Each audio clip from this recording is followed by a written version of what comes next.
जय हिंद साथियों, AK-47 trick का पार्ट 2 में से पहला क्वेश्चन आपके सामने। स्टेटमेंट में हमें दिया है रमन अपनी आय का 80% खर्च करता है तथा उसकी आय में 25% की वृद्धि होती है तथा उसके खर्च में भी 10% की वृद्धि होती है, तो उसकी बचत में कितने प्रतिशत की वृद्धि होगी। हमने उसकी आय मान ली 100, 80% खर्च करता है, 100 में से 80 खर्च कर दिए तो बचत कितनी रहेगी उसकी 20 की।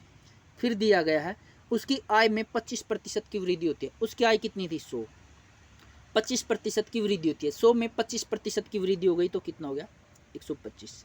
फिर बोला है कि उसके खर्च में भी 10% की वृद्धि होती है। उसका खर्च कितना था 80, 80 में 10% की वृद्धि होती है तो 80 का 10% कितना हो गया 8, यानी कि पहले उसका खर्च 80 था, अब 8 की वृद्धि हो गई तो कितना हो गया 88। अब आप ही बताना मुझे, उसकी आय है 125, खर्च करता है वो 88, तो बचत कितने की हुई 37 की।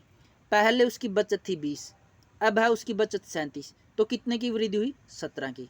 17 की वृद्धि किस पे हुई 20 पे। पूछा हमसे प्रतिशत में, तो प्रतिशत के लिए हम क्या करते हैं 100 से मल्टीप्लाई करते हैं। अगर हम काटेंगे तो इस 20 से 100 को काटेंगे कितना आ गया 5, इस 17 को इस 5 की मल्टीप्लाई कर देंगे कितना आ गया 85, तो 85%। यही अपना आंसर है। Option number A is right answer. उम्मीद करता हूँ ये क्वेश्चन आपको समझ में आया होगा। देखते हैं एक और क्वेश्चन। नेक्स्ट क्वेश्चन है,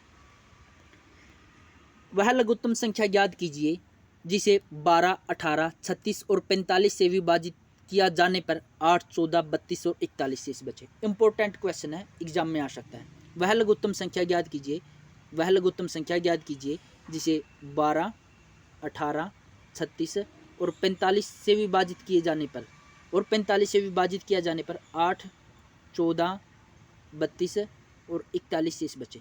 इस टाइप के क्वेश्चनों में हमें करना क्या है, इस टाइप के क्वेश्चनों में हमें सबसे पहले जो ऊपर डिजिट दे रखी है इसका एलसीएम ले लेंगे।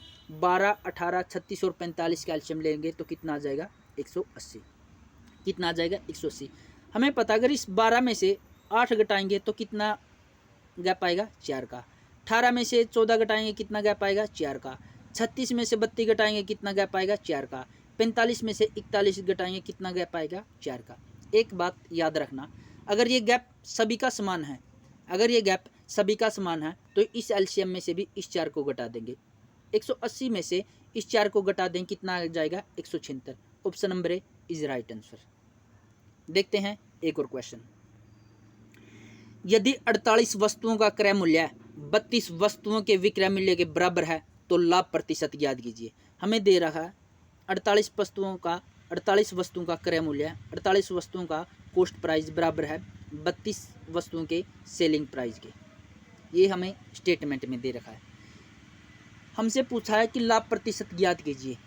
मेरे दोस्तों, मेरे हिमवीर साथियों, इस टाइप के क्वेश्चनों में हमने बस एक बात याद रखनी है कि हम सीपी को तो एसपी मान लेते हैं और एसपी को सीपी। क्या, क्रय मूल्य का तो विक्रय मूल्य और विक्रय मूल्य को क्रय मूल्य। देखते हैं क्रय मूल्य कितना आ जाएगा 48 था तो विक्रय मूल्य 32 था, तो अब क्रय मूल्य कितना आ जाएगा 32, और क्रय मूल्य कितना आ जाएगा 32 और विक्रय मूल्य कितना आ जाएगा 48। कोई चीज़ 32 की थी 48 में बेच दी तो कितना लाभ हुआ 16 का। लाभ कितना हुआ 16 का। लाभ हमेशा किस पे होता है क्रय मूल्य पे। क्रय मूल्य कितना है 32। प्रतिशत के लिए हम क्या करते हैं 100 से मल्टीप्लाई, 100 से मल्टीप्लाई करते हैं। 16 से 32 को काटेंगे कितना आ गया 2, इस 2 को इस 100 से काटेंगे, इस 2 से इस 100 को काटेंगे कितना आ गया 50%। Option number A is right answer. देखते हैं नया क्वेश्चन। किसी परीक्षा में पास होने के लिए 40% अंक लाना जरूरी है। विद्यार्थी 67 अंक प्राप्त करता है और वह 13 अंकों से फेल हो जाता है, तो अधिकतम अंक बताइए। भाई तू चला जा, ये जाएगा नहीं, मत जा, पता मेरे को वीडियो बिगाड़ेगा। किसी परीक्षा में पास होने के लिए 40% अंक लेना जरूरी है। विद्यार्थी 67 अंक प्राप्त करता है और वह 13 अंकों से फेल हो जाता है। हमें पता है किसी परीक्षा में 40% अंक लेना जरूरी है। विद्यार्थी 67 नंबर प्राप्त करता है और वह 13 अंकों से फेल हो जाता है, तो आप बताओ कट ऑफ के लिए उसको कितने नंबर चाहिए थे 80 अंक। तो कट ऑफ के लिए उसके कितने नंबर चाहिए थे 80 अंक। हम तो कह रहे कि उसको 40% अंक चाहिए थे, लेकिन एग्जामिनर कह रहा है कि उसको 80 अंक चाहिए थे। हम तो कह रहे कि उसको 40% अंक चाहिए थे, लेकिन एग्जामिनर कह रहा है उसको 80 अंक चाहिए थे। यानी कि 40% की वैल्यू कितनी दे रखी है इसने, 80। तो 1% की वैल्यू कितनी हो जाएगा, 2, और 100% की वैल्यू कितनी हो जाएगा, 200। यानी कि अधिकतम अंक कितने हैं, 200।